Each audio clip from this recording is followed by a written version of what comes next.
I'm Ray McGovern, a 27-year veteran of the Central Intelligence Agency.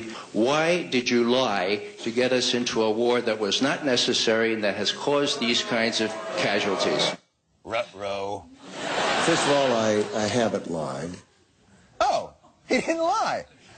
All right, well, that settles it, everybody. There's pound cake in the back. We can all have a nice time, and, It appears that there were not weapons of mass destruction there. You said you knew where they were. I did not. See? He never said he knew where they were. We know where they are. They're in the area around Tikrit and Baghdad and east, west, south, and north somewhat. So the Secretary of Defense caught in a contradiction about weapons of mass destruction. Surely that will be a big story.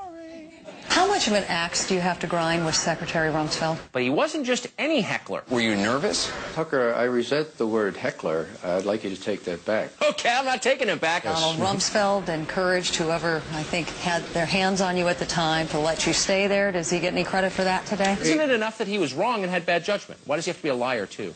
Well, you know, that's the question you have to direct to him. But won't. Realize that the people you see sitting behind those supposed news desks in those studios with all that stage makeup as they read their pre-packaged news cycle fodder are not reporters. They're actors. Actors who slip into their roles every day and every night. And now we get to witness firsthand one of those actors as she puts on her fake serious face for the viewing audience. While reporting on the story of the 4 black thugs who maliciously tortured a mentally disadvantaged white guy, and after being asked by CNN's Wolf Blitzer how long this cold-hearted video is being live-streamed on Facebook, fake reporter and professional actress Sarah Ganim is seen trying to compose herself after she was caught laughing by one of the network cameramen. Here's the clip. Enhanced charges. It's so shocking, Sarah. How long was it being live streamed on Facebook?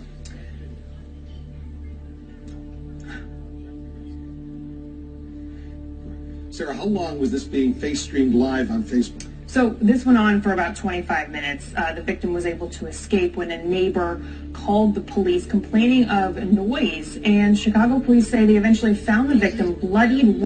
Guys, she got caught laughing during a story about an unspeakably horrible crime. What kind of heartless person do you have to be to act this way while reporting about a tragic event like this? Let's make some cursory observations. Sarah is sitting across from Blitzer on the set of The Situation Room. After Blitzer asked the question the first time, he gave her a full 6 seconds to respond. The cameraman catches her laughing, then fixing her hair as she attempts to gain a serious composure for the story she's about to read on the teleprompter. When she didn't respond, Blitzer asked the question again. I mean, it almost looks like there's an anticipation of an edit right here. But there is no edit, and we get to see the raw footage. Now, no matter how you look at it, what she does is out of place, distasteful, unprofessional, and honestly bizarre. When I saw this woman's cold-hearted reaction to this very serious, very tragic incident, it reminded me of another piece of cold-hearted stage acting that I had seen on CNN, also conducted by Wolf Blitzer, back in 2012 after the supposed Sandy Hook shooting, where one of the alleged fathers of a 6-year-old victim, Robbie Parker, came up to the podium laughing as another CNN cameraman back then caught him trying to stifle his laughter and compose himself after he attempted to slip into his role as the grieving father. I mean, look at this guy. Let's watch him as he tries to convince the viewing audience that he actually lost a child that day. Looks like the family is there, and they're getting ready to come to the microphone, so we'll listen in. Okay.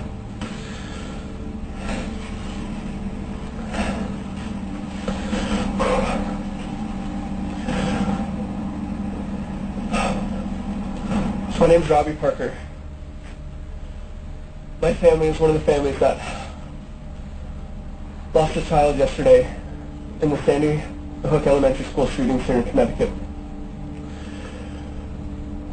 I've been contacted by so many people and agencies wanting to know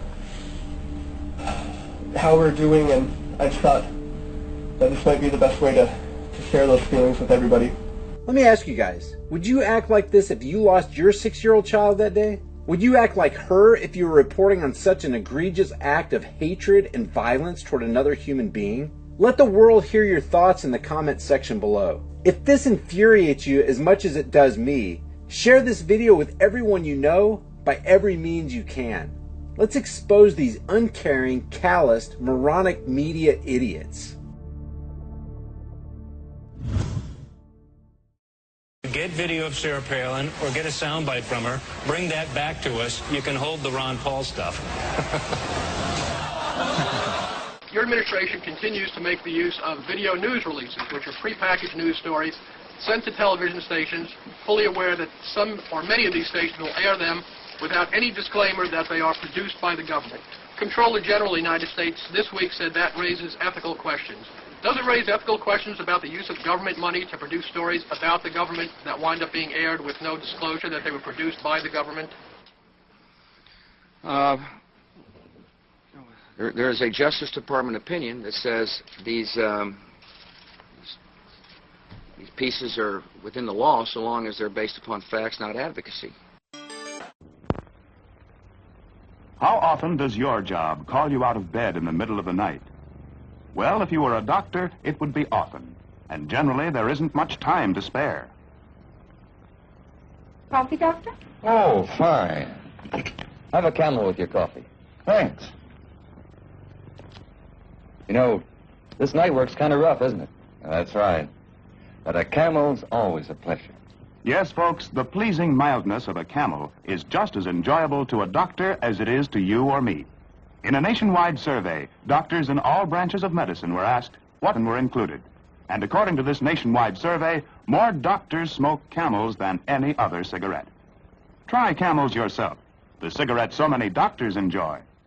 What cigarette do you smoke, doctor? Tens of thousands of doctors in all branches of medicine, in all parts of the country, were asked that question. What cigarette do you smoke, doctor? The brand named most was Camel. Yes, surveys show more doctors smoke Camels than any other cigarette. Smoke Camels, the cigarette so many doctors enjoy. If your email inbox is out of control and you've given up sorting it out, a Baltimore company thinks it has a solution for you. Could this be the end of email overload? Could this be the end of email overload? Could this be the end of email overload? Could this be the end of email overload? Could this be the end of email overload? Could this be the end of email overload? Could this be the end of email overload? Could this be the end of email overload? Could this be the end of email overload? Could this be the end of email overload? Could this be the end of email overload? Could this be the end of your email overload? Could this be the end of email overload? Could this be the end of email overload? Could this be the end of email overload? Could this be the end of that email overload? Could this be the end of email overload? Could this be the end of email overload? Could this be the end of email overload? Could this be the end of email overload? Could this be the end of email overload? Could this be the end to email overload? Could this be the end of email overload? Could this be the end of email overload? Could this be the end of email overload? Could this be the end of email overload? Could this be the end of email overload? Could this be the end of email overlord? Overload.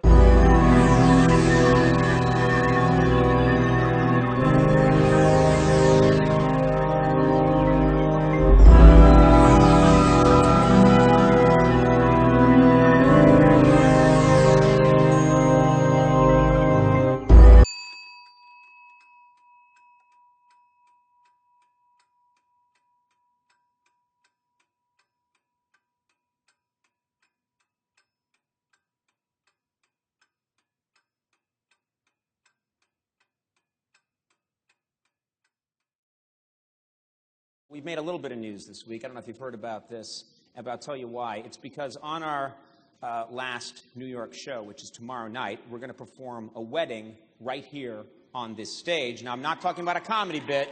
I'm talking about a real, legally binding, same-sex marriage between our show's costume designer, Scott Cronick, and his partner, David Gorshine. Now, is this going to happen? Yeah. There they are.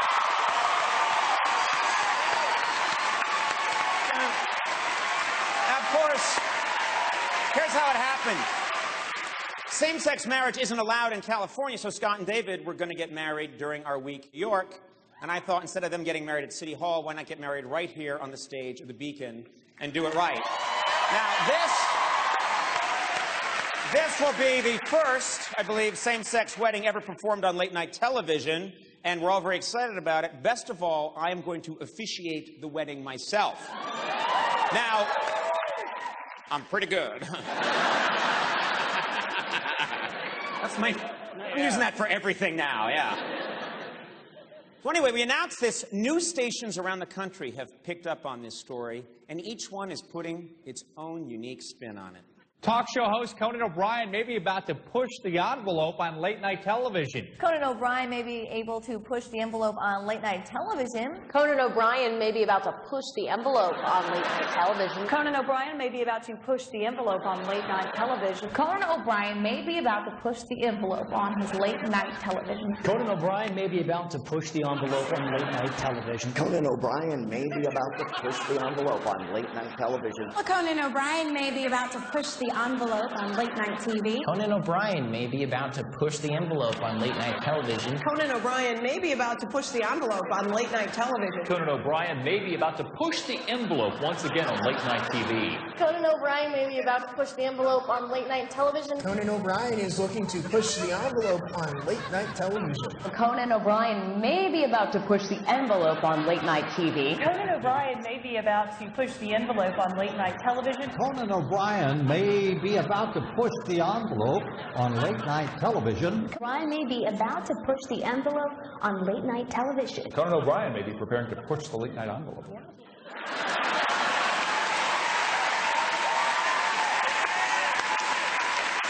God bless. We've got it. God bless. Retail calendar that can be enjoyed from a desk or the couch. Enjoyed from a desk or a couch. Enjoyed from a desk or maybe the couch. Enjoyed from a desk or the couch. Enjoyed from a desk or the couch. Enjoyed from the desk or even the couch. Enjoyed from a desk or the couch. From a desk or the couch. From a desk or the couch. From a desk or a couch. From a desk or your couch. From the desk or the couch. From your desk or the couch. From a desk or the couch. From a desk or a couch. From your desk or the couch. From a desk or the couch. From a desk or couch. From a desk or the couch. From a desk or even the couch. From a desk or the couch. Enjoy from a desk or a couch. From a desk or the couch. From a desk or the couch. Or wherever you like, as long as you got internet.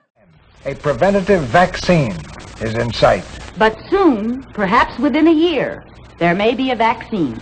A vaccine available to all that may be the answer. You see, there's so much hope now, because this year we may have a vaccine that will stop crippling polio. Help your National Foundation for Infantile Paralysis to store up supplies of the Dr. Salk polio vaccine.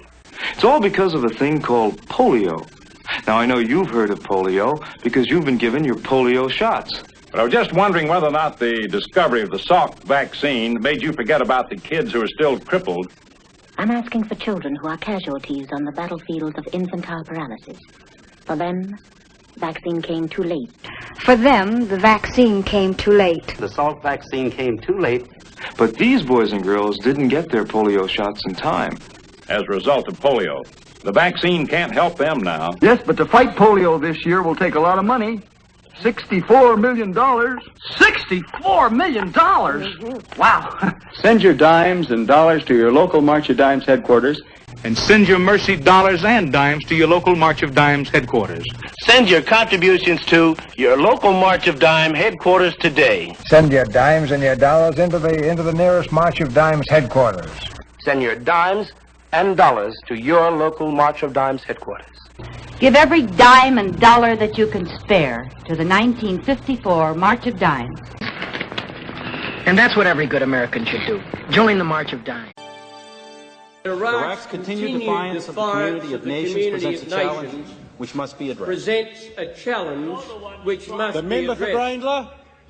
It is inherently dangerous to allow a country such as Iraq to retain weapons of mass destruction, particularly in the light of its past aggressive behavior. That's right. If the world community fails to disarm Iraq, we we fear that other world states will be encouraged to believe that they too can have these weapons. Out of all the groups, the most important one by a mile was the English Defence League, British Freedom Party. That was a serious, systematic, hugely funded effort by a section of the ruling elite, by this Zionist neocon clique, to dominate, to simply take over nationalism and turn it into their tool to encourage the white working class to go and fight their wars, and so that when the banking collapse comes, people are looking in the wrong direction instead of the real culprits. This party, we were approached. I was approached. We were offered money from the United States, and all they wanted was two things. They only wanted us to concentrate on Islam, and it only came with one other thing. They wanted us to drop our criticism of the banking system. Those were the only two things. We had to concentrate on talking about Muslims, and we had to drop our criticism of the international banking system. And I refused, and we refused. That was in about 2007. And all hell broke loose really from that time, when systematically they tried to take this party apart. And there's the same people in groups, various of the so-called Tory think tank groups and so on, things like Policy Exchange, things like the Centre for Policy Studies, the self-same people who organised and ran Nothing British to devastate the BNP's electoral chances with lies in the Sun and things like that. Those self-same people were there right at the start, conspiring to create the English Defence League, then the British Freedom Party. Well, I think we've got a double dose of good news today for Britain. We've got strong growth figures, actually the strongest growth in this part of the year for a decade. And at the same time, we've just heard that the country's credit rating has been secured. And I think this underpins confidence in the economy. I think it is a vote of confidence in the government's economic policies. And I think it gives us the confidence now to look to the future with some optimism. But even with these growth figures, you have to admit that your cuts programme hasn't come in yet. VAT will rise next year. Job losses haven't happened yet. Things could get worse. Well, I think what you see today is a double dose of good news for the British economy. First of all, strong growth figures, actually the strongest growth for this part of the year that we've seen in a decade. And also, we've just heard that the country's credit rating, which had been put at risk by the previous government, has been secured. Now, both those things will underpin confidence in the recovery, and I think they are also a vote of confidence in the new government's economic policies. Do you still worry about a double-dip recession? Well, I think what you see today in an uncertain global economic environment is Britain growing strongly, the strongest growth we've seen in this part of the year for a decade, and also our country's credit rating being secured. That's a big vote of confidence in the UK and a vote of confidence in the coalition government's economic policies. The experts said that your cuts were unfair, and now in the first opinion poll, they're showing also people think they're unfair. Do you have a problem with that? Look, I think people know that this country had some serious economic problems and that the debt problem had to be dealt with. They see a new government has come in and dealt decisively with it, and now today we've got this double dose of good news. First of all, strong growth figures, but also the country's credit rating reaffirmed and secured when it had been put at risk by the previous Labour government. And I think that will underpin confidence in the recovery going forward. These strikes are wrong at a time when negotiations are still going on. But parents and the public have been let down by both sides because the government has acted in a reckless and provocative manner. After today's disruption, I urge both sides to put aside the rhetoric, get round the negotiating table and stop it happening again. I listened to your speech in Wrexham and you talked about the Labour Party being a movement. A lot of people in that movement are the people who are on strike today, and they'll be looking at you and thinking, well, you're describing these strikes as wrong. Why aren't you giving us more leadership as a leader of the Labour movement? At a time when negotiations are still going on, I do believe these strikes are wrong. And that's why I say both sides should, after today's disruption, get round the negotiating table, put aside the rhetoric, and sort the problem out. Because the public and parents have been let down by both sides. The government's acted in a reckless and provocative manner. Well, I spoke to Francis Moore before I came here, and the tone he was striking was a very conciliatory one. Do you think there's a difference between the words they're saying in public and the attitude they're striking in private in these negotiations? Are there negotiations in good faith, would you say?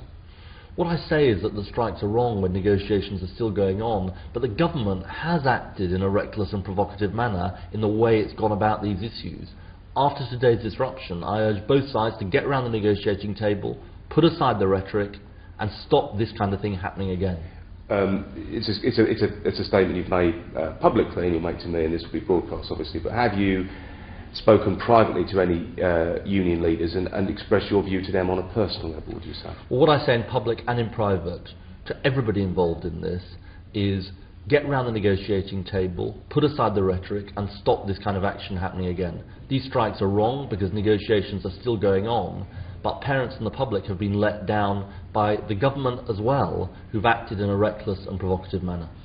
You're a parent, I'm a parent, a lot of people watching this will be parents.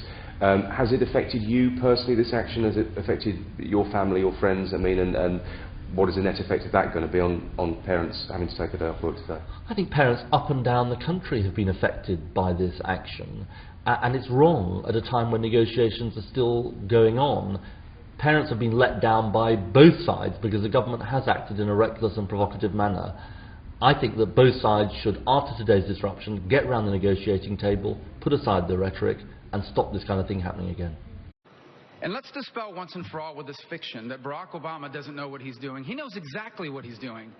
But I would add this, let's dispel with this fiction that Barack Obama doesn't know what he's doing. He knows exactly what he's doing. Facts. Here's the bottom line. This notion that Barack Obama doesn't know what he's doing is just not true. There it is. He knows exactly there it is, what he's doing. the memorized 25-second speech. Well, that's the reason why this campaign is so important. To the Gang of Eight bill first. Well, here's the response.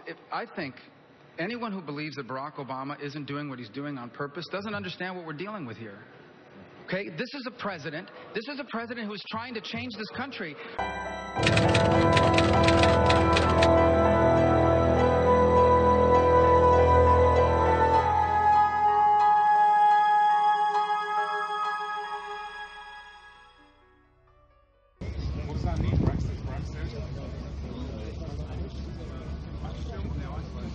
Yeah.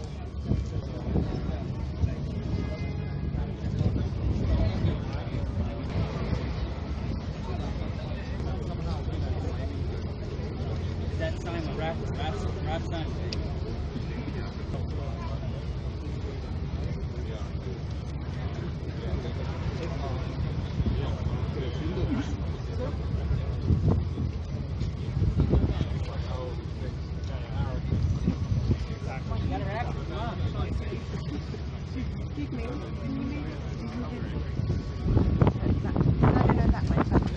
Simon Moses reporting. What I want to show you now, viewers, is a wonderful scene. These are Muslim mums. Guys, please stay, please. And this is in commemoration to the heroes. Reporting. What I want to show you now, viewers, is a wonderful scene. These are Muslim mums.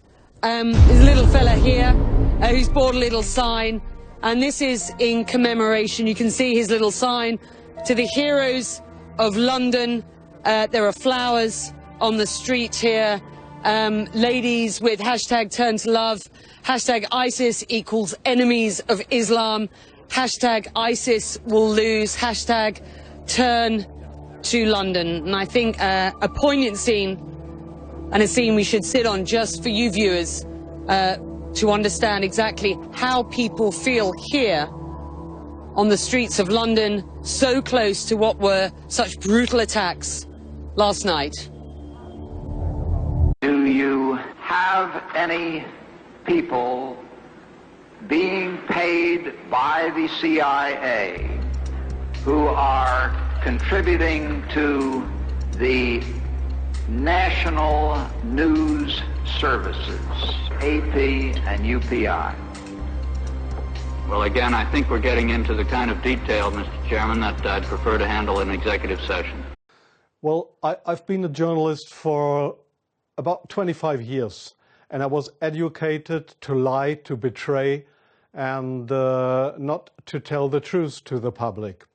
But seeing right now, within the last months, how the German and American media tries to bring war to the people in Europe, to bring war to Russia, This is a point of no return, and I'm going to stand up and say it is not right what I have done in the past, to manipulate people, to make propaganda against Russia, and it is not right what my colleagues do and have done in the past, because they are bribed to betray the people, not only in Germany, all over Europe. The reason writing this book was that I am very fearful of a new war in Europe, and I don't like to have this situation again, because war is never coming from itself. There is always people behind it to push for war. And this is not only politicians, this is journalists too. And I just have written in the book how we have betrayed in the past our readers just to push for war, and because I don't want this anymore. I'm fed up with this propaganda. We live in a banana republic and not in a democratic country where we have press freedom, where we have human rights.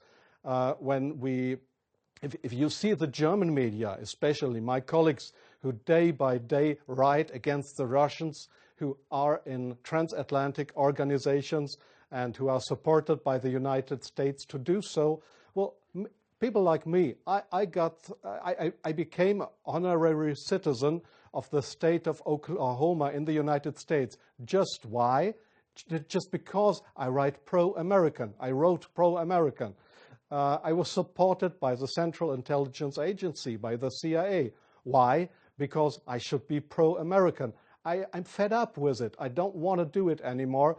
And so I've just written a book not to earn money. No, it will cause a lot of trouble for me, just to give the people in this country, in Germany, in Europe, and all over the world, just to give them a glimpse of a view what goes up behind the closed doors. Yes, there is many examples for that. If we go just back to history, if you go into the year 1988, if you go to your archives, you will find in March 1988 that there was in Iraq, the Kurdish people have been gassed with poisoned gas. That is known all over the world. But in July 1988, they sent me to a town called Zubaydat, that is on the Iraqi-Iranian border. There was war. It was war between the Iranians and the Iraqis, and I was sent there to photograph how the Iranians have been gassed with poisoned gas, with German poisoned gas. You call it Lost and Zarine, mustard gas, made by Germany. They have been gassed, and I was there to make photographs how these people have been killed by poisoned gas from Germany. When I came back to Germany, there was just one small photo in a newspaper, in the Frankfurter Allgemeine, and there was one small article not writing how impressive, brutally, how unhuman, how terrible it was to kill decades after the end of the Second World War, people with German poisoned gas. So this was a situation I feel misused for having been there and just to give a documentary what has been done, but not being allowed to cry out to the world what we have done behind closed doors. Up to today, it's not well known in the public that with German public gas, there have been hundreds or thousands of people gassed in this city of Zubaydat. Now, you ask, what have I done for intelligence agencies? So, please see, most of the journalists you see in foreign countries, they claim to be journalists, and they might be journalists, European or American journalists, but many of them, like me in the past, are so-called non-official cover. That's what the Americans call that. I have been a non-official cover. Non-official cover means what? It means you too work for an intelligence agency. You help them if they want you to help them, but they will never, when you are locked, or when they find out that you are not only a journalist but a spy too, They will never say, oh, this was one of our guys. They will not know you. That means non-official cover. So I have helped them in several situations, and I feel ashamed for that too now. Like I feel ashamed that I have worked for a very recommended newspaper like the Frankfurter Allgemeine, because I was bribed by billionaires, I was bribed by the Americans not to report exactly the truth, but I just imagined in my car while I was driving to this interview, I just tried to work out in my brain what would have happened if I would have written a pro-Russian article in the Frankfurter Allgemeine. Well, I don't know what would have happened, but we were all educated to write pro-European, pro-American, but please, not pro-Russian. So I'm very sorry for that, but this is not what I understand for democracy and for press freedom. I'm very sorry for that. Well, yes, I understand your question very well. Germany is still a kind of a colony of the United States. You see that in many points, like the majority of the Germans don't want to have nukes in our country, but we still have American nukes. So we are still a kind of a colony of the Americans. And being a colony, it is very easy to approach young journalists through what is very important here is transatlantic organizations. All journalists from really respected and recommended big German newspapers, magazines, radio stations, TV stations, they are all members or guests of those big transatlantic organizations. And there, in these transatlantic organizations, you are approached to be pro-American, and there is nobody coming to you and saying, well, we are the Central Intelligence Agency, would you like to work for us? No, this is not the case how it happens. What they do, these transatlantic organizations, is they invite you for seeing the United States. They pay for that, they pay all your expenses and everything. So you're bribed, you get more and more corrupt, because they make you good contacts. You won't know that those good contacts are, let's say, non-official covers, or officially people working for Central Intelligence Agency or other American agencies. So you make friends. You think they are friends, and you cooperate with them. They ask you, well, could you do me this favor? Could you do me that favor? And so your brain more and more is brainwashed through these guys. And your question was, is this only the case with German journalists? No, I think it is especially the case with British journalists, because they have a much closer relationship. It is especially the case with Israelis, of course, with French journalists for a part, not that big as with German or with British journalists. It is the case for Australian journalists, for journalists from New Zealand, from Taiwan, well, there is many countries in the Arab world, like Jordan, for example, like Oman, the Sultanate of Oman. There is many countries where this happens, where you find people to claim they are respected journalists, but if you look behind them, you'll find they are puppets on a string of the Central Intelligence Agency. I'm sorry in interrupting you. I'll give you one example. Sometimes the intelligence agencies, they come to your office and want you to write an article. I give you an example not from strange other journalists, from me myself. I've just forgotten the year. I just remember that the German Foreign Intelligence, Bundesnachrichtendienst, it is just a sister organization of the Central Intelligence Agency. It was founded by the American Intelligence Agency. So one day, the BND, this German Foreign Intelligence Agency, came to my office at the Frankfurter Allgemeine in Frankfurt. And they wanted me to write an article about Libya and about Colonel Muammar Gaddafi. I had absolutely no secret informations regarding Colonel Muammar Gaddafi and Libya. But they gave me all these secret informations, and they just wanted me to write, to sign the article with my name. I did that, but it was an article that was published in the Frankfurter Allgemeine that originally came from the Bundesnachrichtendienst, from the German Foreign Intelligence Agency. So do you really think that this is journalism, intelligence agencies writing articles?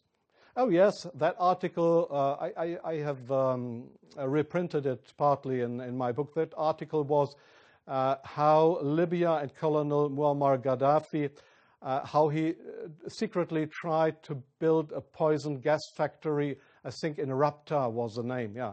And I got all those informations. It was a story that was printed worldwide 2 days later. But I had no information on that. It was the intelligence agencies that wanted me to write this article. So, but this is not the way journalism should work, that intelligence agencies, that they decide what is printed and what not. If I say no, I give you an example from a very good example if you say no. Well, we have a rescue unit in Germany with helicopters for traffic accidents. It's called, they call themselves the Yellow Angels. There was one guy who didn't want to cooperate. He was a pilot of the helicopter service of the Yellow Angels in Germany. This guy said no to the Foreign Intelligence Service, Bundesnachrichtendienst, when they approached him and wanted him as a non-official cover to work for the German Foreign Intelligence Agency, under just to pretend to be somebody from the Yellow Angels. So what happened was that he lost his job, and the court in Germany, the judge decided that they were right, because such a guy could not be trusted. He was kicked off his job because he didn't cooperate with the Foreign Intelligence Service. So I knew what would happen if I would not cooperate with intelligence services. Well, I have had, let me say, 6 times my house was house searched because I was accused by the public prosecutor, the German public prosecutor. I was accused of leaking secrets of states. 6 times house searched. Well, they hoped that I wouldn't do that ever again. But I think it's worse that the truth will come out one day. The truth won't die. And I don't mind what will happen. I've had 3 heart attacks. I have no children. So if they want to bring me to court or to prison, so it's worse for the... 3, 2. Geothermal energy is not only efficient, it's clean. The cold air in the summer comes out of these vents while the heat comes straight out of the floor.